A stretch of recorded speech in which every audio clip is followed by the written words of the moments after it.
The Stand, Chapter 4. It was an hour past nightfall. Starkey sat alone at a long table, sifting through sheets of yellow flimsy. Their contents dismayed him. He'd been serving his country for 36 years, beginning as a scared West Point pleb. He had won medals, he'd spoken with presidents, had offered them advice, and on occasion advice had been taken. He'd been through dark moments before, plenty of them. But this... He was scared. So deeply scared, he hardly admitted it to himself. It was the kind of fear that could drive you mad. On impulse, he got up and went to the wall where the 5 blank TV monitors looked into the room. As he got up, his knee bumped the table, causing one of the sheets of flimsy to fall off the edge. It seesawed lazily down through the mechanically purified air and landed on the tile, half in the table shadow, half out. Someone standing over it would have looked down and seen this. Of confirmed. Seems reasonably. Strain coded 848-AB. Champion W. Sally. Antigen shift and mutation. High risk. Excess mortality. And communicatively estimated. Repeat 99.4% Atlanta Plague Center. Understands top secret blue folder. Ends. P-T-222312A. Starkey pushed a button under the middle screen and the picture flashed on with unnerving suddenness of solid-state components. It showed the Western California desert looking east. It was desolate, made even more eerie by the reddish tinge of infrared photography. It's out there, straight ahead, Starkey thought. Project Blue. The fright tried to wash over him again. He reached in his pocket and brought out a pink and yellow capsule. What his daughter would call a downer. Names didn't matter. Results did. He dryly swallowed it, his hard, unseamed face wrinkling for a moment as it went down. Project Blue. He looked at the other blank monitors, and then punched up pictures on all of them. 4 and 5 showed labs. 4 was physics, 5 was viral biology. The Vi-Bi lab was full of animal cages, mostly for guinea pigs, rhesus monkeys, and a few dogs. All of them appeared to be sleeping. In the physics lab, a small centrifuge was still turning around and around. Starkey had complained about that. He had complained bitterly, though there was something spooky about the centrifuge going around and around while Dr. Eswick lay dead on the floor nearby, sprawled out like a scarecrow that had tipped over in the high wind. They'd explained to him that the centrifuge was on the same circuit as the lights. If they turned off the centrifuge, the lights would go too. And the cameras down there were not equipped for infrared. Starkey understood. Some more brass might come down from Washington and want to look at the dead Nobel Prize winner who was lying 400 feet under the desert less than a mile away. If we turn off the centrifuge, we turn off the professor. Elementary.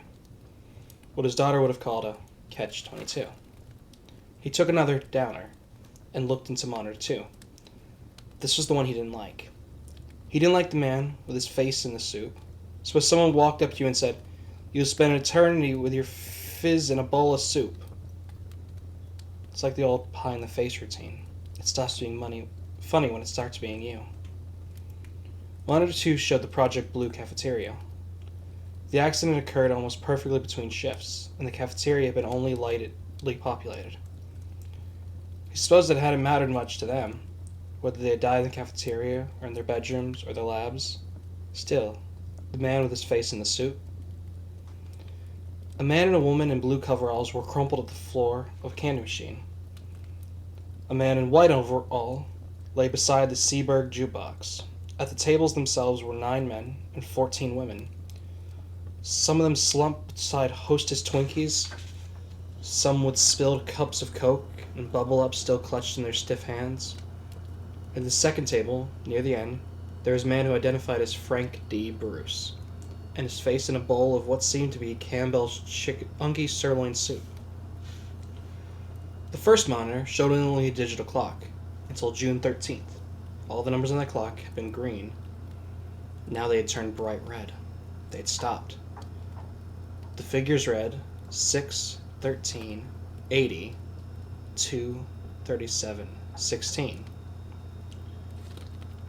June 13th, 1980. 37 minutes past 2 o'clock in the morning and 16 seconds. From behind him came a brief blurring noise. Starkey turned off the monitors one by one and then turned around. He saw the sheet of flimsy on the floor and put it back on the table. Come. It was Carsley. He looked grave and his skin was a salty color.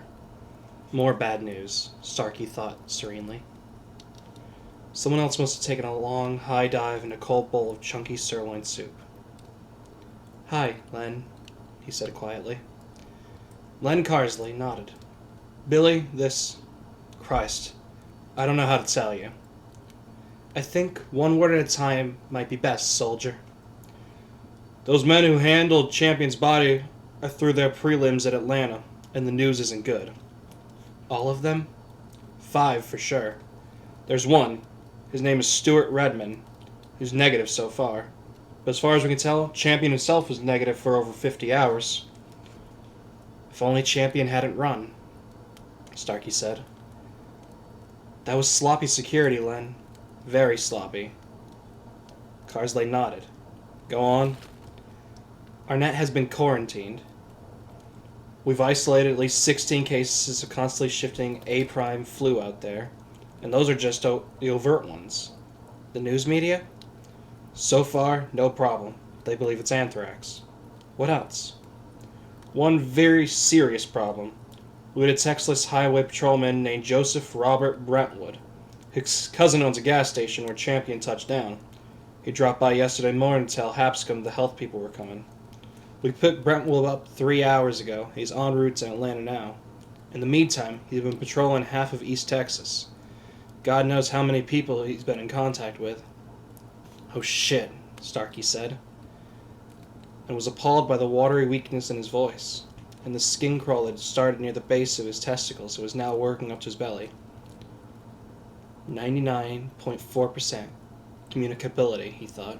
It played insanely over and over in his mind, and that meant 99.4% excess mortality, because the human body couldn't produce the antibodies necessary to stop a constantly shifting antigen virus.